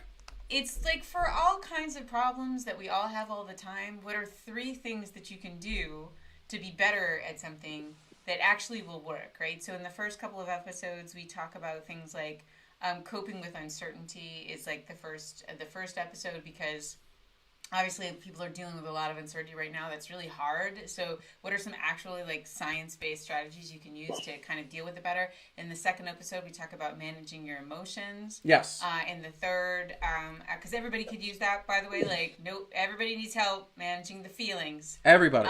Everybody. Then in the third episode, we're going to talk about bad habits and how to get rid of them, which is like, everybody needs that. So every week it's going to be a new topic, making first impressions, changing it when you've already made a bad impression, communicating better in your relationship, leading a team more effectively. So we're going to tackle all kinds of problems that we all have all the time. We also welcome suggestions from people who have a problem and they want to hear 3 tips for how to solve it. Yes. And it's usually going to be like, 4 to 5 minutes or so, quick little videos that give you 3 things to do. Because really, I mean, I could give you like 10 things to do, but who wants that? Nobody wants that much advice. That's right? a lot of advice. It's too much advice. That's a lot of advice. 3 things felt like the right amount of advice. And also, not only will you be able to leave comments, you'll be able to see an episode every Tuesday on Execution Entertainment Media YouTube channel. On top of that, we're going to have a podcast because that's already been requested by a bunch of people. So that way they can have the podcast and they can just listen on their way out the door, traveling, doing whatever. Oh, Calvin wants me to do an episode on advice for being a Knicks fan. I'm going to call that one Dealing with Disappointment. Oh, yes, the extended version. The extended version. The remix. Mm-hmm. The remix. Mm-hmm. Dealing with disappointment. Remix. I think we got to have another one that calls that's basically 3 things to do. 3 things to do to get a trashy owner out of your league. I mean, yes. How about 3 things to do to get someone to move along to the next segment? Oh my! Wow. Oh, let me test something right now. Wow. See, that's just shade. I love talking and I love conversating with the people. See, that's shade, and I will tell you right now, the shade is unbelievable. That being said, she is absolutely right. Let's move on to the next topic. Once again, if you haven't hit the like button or subscribe, please do so. If you're watching, and if you're watching for the first time, we love you. We want to have you watch every week. Leave something in the chat, either during the live feed or after the show, to let us know what you liked, what you didn't like, what you think we could do better. We're always looking for fans' input. That is the way we go. Feedback is the way of all things evolution and evolving. That being said, hilarious. That being said, the next topic, Calvin, the last Heidi, topic. The last topic. Calvin, Heidi, do you guys know what is coming back? Finally, the beef. Is it? Where's the beef? Oh, it's the people. It's called NBA basketball. Let's go. We are going. I thought it was your hair. What? Yes, that is always coming back. My hair will grow back. I actually got this haircut like last Saturday, and it's already coming back. It's like it's just gross. His hair will rise again. I do have chia pet hair. It is 100%. Basketball is going to be back, and basketball is coming back with some amazing things, and this is the thing that I'm going to tell you. The thing that I'm going to tell you that Mr. Adam Silver has announced, and via Woj, has announced that basically he has a favorite format that he would like to get the NBA back in. He's going to invite the top 22 teams, and they're going to play 8 regular season games, and those 8 regular season games are going to lead to a World Cup style tournament that is going to lead to an NBA championship. I believe the first round, you get to play sort of like a group stage. Then there's going to be a best of 7, best of 7, best of 7 to the NBA Finals. That is the leading one. If the playoffs, and after those teams are eliminated, after the final team, the first round of the teams are eliminated, the top 16 teams will play each other. And here's a fun thing that I wanted to show.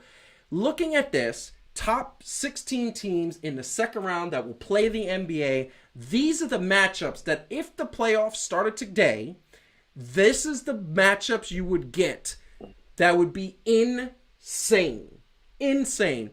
So you're looking, and the one that highlights to me, and Calvin, I'm going to throw it to you in a second, but the one that highlights to me, and I'm sure you might agree, Lakers versus Nets. Damn. Could we see Lakers versus Nets? And could we see a healthy Kevin Durant say, I'm going to suit up, take out LeBron, and Kyrie say, let's do this. Let me show you who was the dominant one in Cleveland. Calvin, looking at this, what do you think is the best matchup here? Do you agree with the Nets and Lakers assessment? I think I would probably be more excited to see the Clippers and the Mavericks. Ooh, oh yeah, Doncic versus Kawhi Leonard. I like that. And KP has been balling and getting back to form, so Yeah. I think that you would have something there. I mean, also the Heat and the Thunder would be pretty good. Like, I mean, there's a lot of good matchups here. This is what I feel about that. Like, Yeah. I feel like that would try to happen, and it would seem like whatever, and then Kyrie would get hurt again, and then. That's not even funny, Calvin.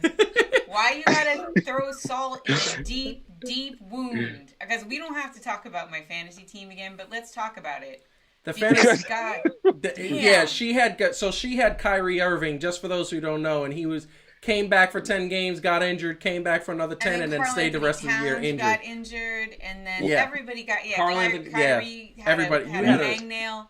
Yeah, and he You better had listen. some Yeah. You better like, listen to your disappointment podcast then. Yeah, I'm gonna need that. You're right. You're gonna need I'm that. still actually haven't totally figured out how to manage my emotions either. Apparently, and one of them is labeling. I'm feeling frustrated. It's absolutely amazing. So, Heidi, what's the matchup you look at? Looking at that matchup, what is the matchup that you think is going to be an NBA, like, being a somewhat new NBA fan, looking at that picture, what do you think is the matchup? Well, I mean, like, honestly, right now, I so badly want to watch basketball that I don't care. Like, all of these sound so good. But I actually like Lakers Nets, for me, is really exciting. Again, assuming that at least Kyrie is all right. And then maybe that just for giggles, they put KD in, because why not? Like, if they think they can actually win, they might actually do it. I just want to say KD and Kyrie Brooklyn Nets, I think could shock the Lakers. Yeah. I think that could happen, and that's assuming they're both healthy. The Clippers and the Mavs would be great too. Clippers and the Mavs would be good. Neither one of y'all are showing love to the 76ers and Celtics. I just want to say they were supposed to be like seeded second and third. I'm not hating on the Celtics, but that other team, yeah. That's look. You looking at me like just because you're Joel. You do represent the Philly area. You know that. That's where you grew up. I own all of it. I don't have to. Like, I didn't know. Look, I'm not super sold on Joel Embiid. So I mean, unless you want to see him crying again. I love to watch him cry. She actually enjoyed that last year. She actually thought that. Yeah, he was balling. Yeah, listen, he's Carl passionate. Anthony, again, I just want to point out. Whatever. He looked like Whoopi Goldberg. Towns, he took him out because he had to start some. Yeah, that's true. I don't need to relive this. This is I've gone through a lot of therapy, and I'm fine now. Her team in fantasy league, and all three of us were in the basketball fantasy league amongst another 9 players. Her team started off like 7-0, had a better record than me. I had spreadsheets. And she had spreadsheets. She drafted really well, and then just injury decimated her fantasy. Used science. Science cannot beat injuries. No. It is just... No. God, and it was the truth. And I ended up the best league, best record. Calvin, actually, I shouldn't even. You know what? I'm realizing that I'm having you and Calvin had the same horrible privilege in the situation. It's fine. Because your guy got knocked out way earlier. Your guy got knocked out in the second game, Steph broken Curry. wrist. It's just the second game of the season. Like Yeah. I thought I was. I was like, yes, that. hobbled. Oh, never mind. You It's got cool. hobbled It's cool. right away. It's great. So that being said, that's the format. That's the exciting. potential matchups. Want to throw this out there though, and I want to put out the records because I think this is important. Eastern Conference records when league suspended play. These were the records. The Bucks were at the top. The Toronto Raptors were surprisingly, at the top. I want to say that also the Celtics were number 3. The Heat was number 4. The Pacers were ahead of the 76ers. And the Kyrie-less, KD-less Nets were in the 7th seed. Right. Listen, that team is good. Things about next year. I'm going to say good things about next year. And of course, at the bottom as usual, the usual suspects, Cleveland, Atlanta, Detroit, Knicks, Chicago. The usual suspects that we clearly think that is happening. And in the West, which was an interesting thing, in the West we had the Lakers at the top because LeBron was balling. LeBron was leading the league in assists. Clippers right behind them, although 5.5 games back. You had the Denver Nuggets, Utah Jazz, Oklahoma City Thunder, which I think everybody was surprised by Chris Paul making the Oklahoma City Thunder like the team like in the playoffs. And then you had the Rockets, Mavericks, and Grizzlies. John Morant balling. I do think that with the 22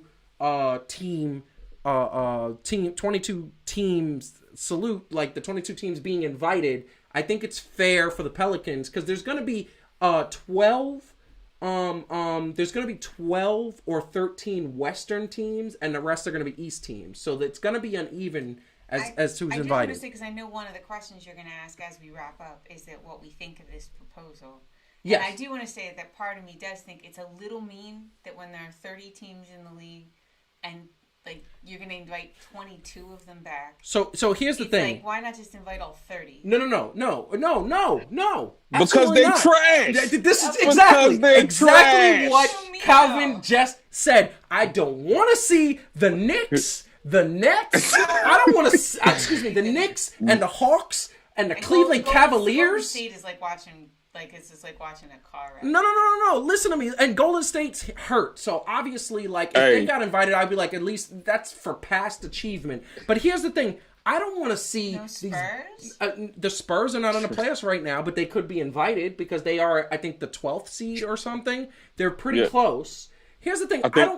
I'm gonna get Calvin. I'm gonna get you here in a second, but I don't want to see the Knicks. I'm gonna. Isn't it really just that you don't want to see the Knicks? I don't want to see the Knicks, the Hawks. I don't want to see the Cavs. Yeah. These 3 teams who I keep mentioning are trash. Bum.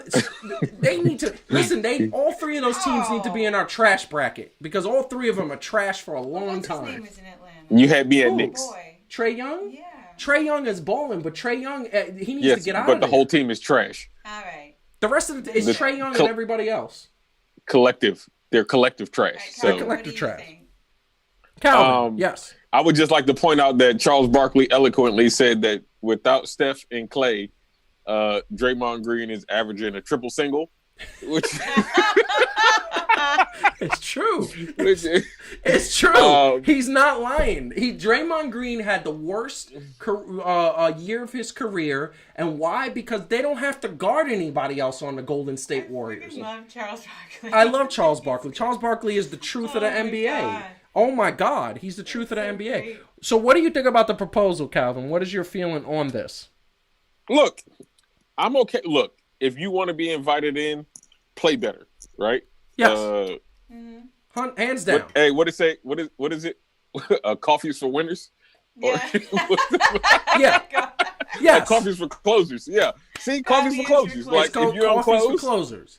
And listen, if you ain't closed, you ain't getting the coffee, baby. And I share, that's just how it go. And I share exactly what Calvin. And this is why me and him are best friends. This is why we see eye to eye on so many things. You're Thunder Buddies for life. We're Thunder Buddies for life because at the end of the day, we don't want to see these trash teams that don't deserve to be in the league. I mean, here's the thing. If you told me you were going to invite the Golden State Warriors to come and play, I would say yes, because they've been at the top of the league, and the only reason why they're not at the top of the league right now is because two of their best players are injured and their second best player left. Do that, then you can't. I understand, but here's the thing: they're not inviting the Golden State Warriors. Here's the thing: you think that I want to see the Minnesota Timberwolves? Sure you've made it clear that you don't.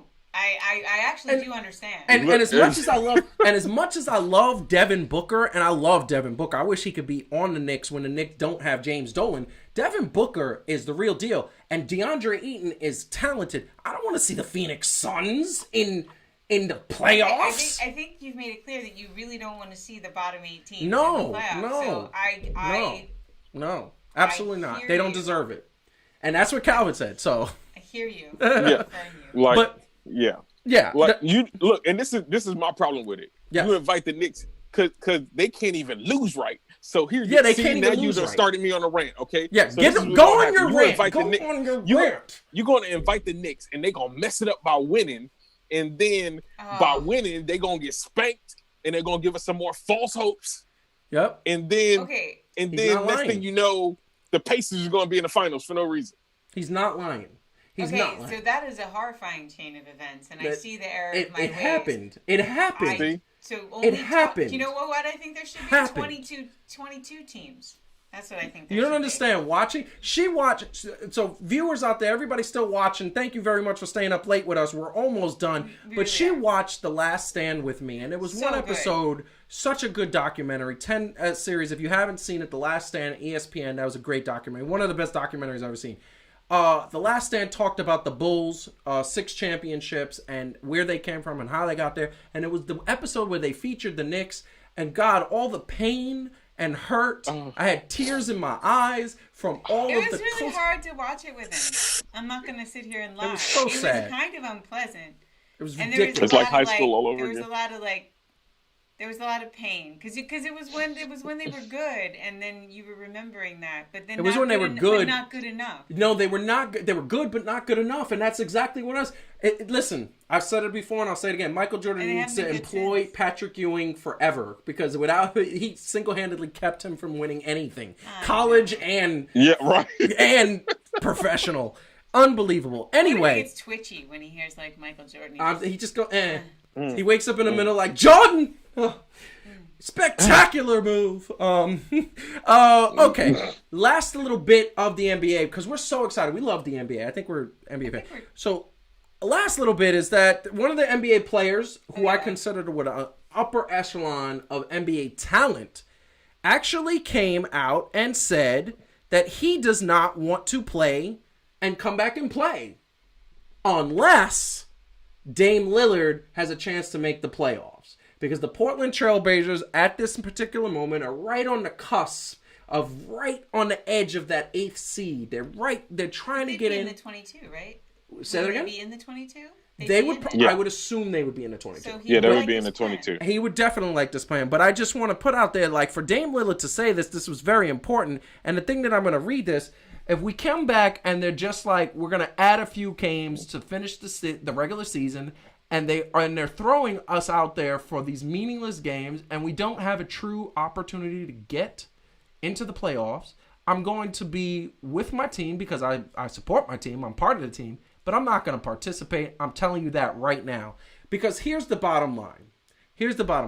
While Adam Silver loves them coming back the way they're coming back, there are still 2 other plans on the table. They are not favored, but that is that they go right into the playoffs or they play a handful of games to see if those last teams can play and they take the top 16 teams. And that's the way they do it. So, Dame Lillard, and this is why this is news. Dame Lillard is one of the biggest competitors in the NBA. One of the best basketball players on the planet. I'd say top 10 on the planet. I think the first or second best point guard in the league. Here's the bottom line. Do you think he's fair for saying that or foul for saying that? Heidi, I turn it to you. Well, I say two things. One, without a real chance at the playoffs, these guys have to get like back into fighting shape, and also risk injury. Yes. And honestly, in a normal season, like with everything they've been through and how hard this has been, I would say like I appreciate his point. If he doesn't have a real shot at it, then you're asking people to risk injury, which again, having been through this last year of fantasy, I can just tell you is a real possibility, people. A real possibility. Injuries happen all the time, specifically to my players. And every time, so all the time. I think it's a real, like, to say, like, you know, is it really worth it to take that risk when you could, the alternative would be, like, just starting fresh and healthy in the next season when you, again, have an actual shot. Like, I can appreciate his point. I mean, it's not, it's a little, like, not overly caring about the fans, but I can appreciate that he has to actually think about his well-being, too, so. Absolutely. Absolutely. Calvin, what is your thoughts? Look, like we said, no trash games, okay? Like, Yeah. I mean, I don't blame them. Like, you play to compete, and it's a difference if the season had continued and they just didn't make it. You know, so he's not saying that, but yeah, to have this break and then come back and think you're gonna do something, and then they just like, nah, we just playing. Yeah. That, I mean, here's the thing, and I voiced this. So I got two stands here, and now you guys feel free to ream me because I got two stands. You're gonna take two different positions. I'm picking I can't pick a side with this one, and I'm sorry because normally I love picking that side. I love picking that tunnel vision version of what we're talking about. I can't do it here because on the one hand, he's 100% right. Dame Lillard is first of all, I believe he could be traded in the offseason. I believe that he's going to end up somewhere soon. He's going to end up on a team. He could end up with the Lakers. They're talking about ending up with LeBron and AD. There's a chance for this guy to get a championship. He has that talent. But on the other hand, one of the reasons why I love Antetokounmpo is because he was the one that, and I love, my favorite player is Kawhi Leonard. But Kawhi Leonard was doing something that I didn't like, which is he was resting his knee. He was having that load management. And here's the thing that I didn't like about that, because he could have been playing harder and he was kind of taking days off. I understand it's medical in his case. He's trying to conserve the knee. I want him to conserve the knee, but I still was like, God, I wish I could just see you on the court. You're my favorite player. And Antetokounmpo said, load management? Psst, I'm here to play ball. I'm a ball player. Get me on the court in a pickup game. I don't care. I'm going to play ball. James Harden, as much as I can't stand him, echoed that sentiment. I want to see, and Dame Lillard's that assassin. He's like Russell Westbrook. These two guys go at it, and these two guys will go at it. And this thing, I want to see that assassin's mentality. Get me on the court. I want to ball. I don't care. I'll play for free. Of course, they're not going to play for free. Okay. They shouldn't play for free. But I will play for free because I'm that assassin. I'm that mentality. I'm that strong basketball baller. And him saying, I don't think I want to play for playoffs, you would think in the COVID situation that we have now, pandemic, he'd be itching to play. And there's a part of me that says, why did you say that? I liked you. But why did you say that, man? Come on now. So I'm torn. So, nah, man. Yeah. Nope. Calvin. If okay, from an everything standpoint, like yes. he said, right, with the health, putting in there, right, because we're still talking about the limiting the crowds and all that other stuff. Absolutely. If there's no real, and I hate to say it like this to sound like this, but if there's no real payoff for that sacrifice, absolutely, and you just playing just to play, I'm not going to do that either. Like, we did all this to ensure that, and what would it look like to catch something because you had to play what ended up being really meaningless games. Like, yeah. if the chip is on the line and there's a shot for the chip, yeah. You got me playing like the Knicks? Nah. Agreed. Absolutely. Agreed. So this is what I will say. Just want to break some news here. Apparently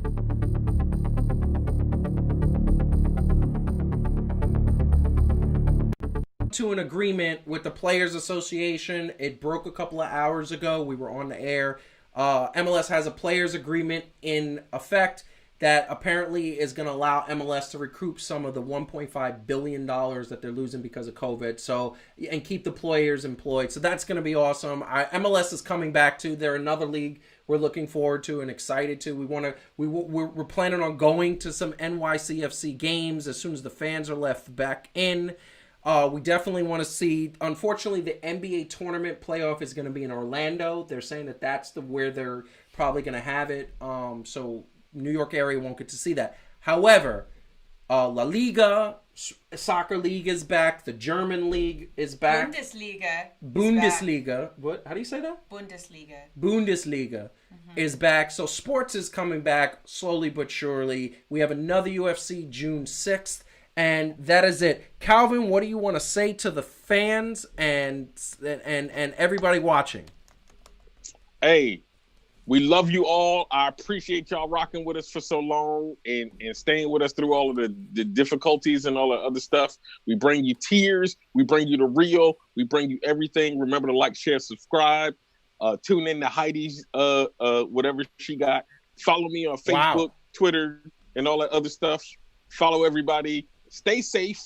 You know what I'm saying? And all this other stuff, man. Be careful with everything going on out there. And we love y'all. And no participation trophies. No participation trophies. Tune in to Heidi and whatever she got going on there, because 3 things to do is so hard to remember, Calvin. You know what? It's late. I'm going to just... Excuses. Never mind. We've been talking for 2 hours. Okay. We've been talking for 2 hours, and I'm very tired. Yeah, that's true. That's true. And I'm gonna encourage us to just wrap it up now. And yes, I love all of you. Yes. And let's wrap it up, Francis. We're wrapping it up. So, thank you very much for joining us for this extra supersized fan to fan. It was a pleasure to talk about these topics. As we said at the top of the show, stay safe, stay healthy. If you're protesting, do it safely. And let's get rid of the violence. We don't need that in our society. We don't need that anywhere in this world. Let's try to, I'm a fan of Star Trek. Let's try to get to Star Trek where everybody's just doing things for the betterment of humanity. That would be amazing. In the meantime, make sure you like this video, share, tell a friend, subscribe to the channel if you have not. We definitely need subscribers. We're going to be back next week, regular time, regular hour. We're going to talk about some more sports, and especially if more sports is breaking. Just follow us at Fan2Fan Show on Instagram, Twitter, and Facebook, and we appreciate every single one of you. Peace out, peace, love, and have some good times. Peace.